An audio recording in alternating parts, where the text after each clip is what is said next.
Now we're going to talk about how to do inference on BayesNet.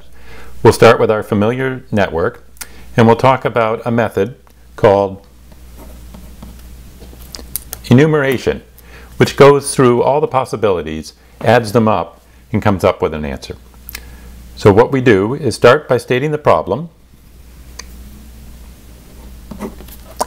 We're going to ask the question of what is the probability that the burglar alarm occurred given that John called and Mary called. We'll use the definition of conditional probability to answer this. So this query is equal to the joint probability distribution of all three variables divided by the conditionalized variables. Now note, I'm using a notation here where instead of writing out the probability of some variable equals true, I'm just using the notation plus and then the variable name in lowercase. And if I wanted the negation, I would use the negation sign. Notice there's a different notation where instead of writing out the plus and negation signs, we just use the variable name itself, P of E, to indicate E is true. That notation works well, but it can get confusing between does P of E mean E is true, or does it mean E is a variable? And so we're going to stick to the notation where we explicitly have the pluses and negation signs. To do inference by enumeration, we first take a conditional probability and rewrite it as unconditional probabilities. Now we enumerate all the atomic probabilities and calculate the sum of products. Let's look at just the complex term on the numerator first. The procedure for figuring out the denominator would be similar, and we'll skip that.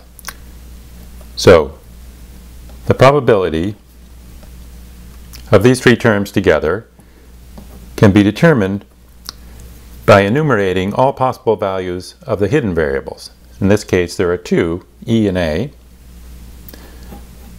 So we'll sum over those variables for all values of E and for all values of A. In this case, they're Boolean, so there's only two values of each. We ask, what's the probability of this unconditional term? And that we get by summing out over all possibilities, E and A being true or false. Now, to get the values of these atomic events, we'll have to rewrite this equation in a form that corresponds to the conditional probability tables that we have associated with the BayesNet. So we'll take this whole expression and rewrite it. It's still a sum over the hidden variables E and A, but now we'll rewrite this expression in terms of the parents of each of the nodes in the network. So that gives us the product of these five terms, which we then have to sum over all values of E and A.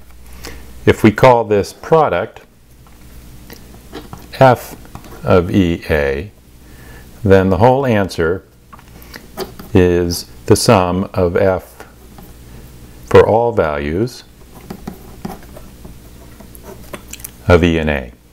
So it's a sum of four terms where each of the terms is a product of five numbers. Where do we get the numbers to fill in this equation? From the conditional probability tables from our model. So let's put the equation back up, and we'll ask you, for the case where both E and A are positive, to look up in the conditional probability tables and fill in the numbers for each of these five terms, and then multiply them together and fill in the product.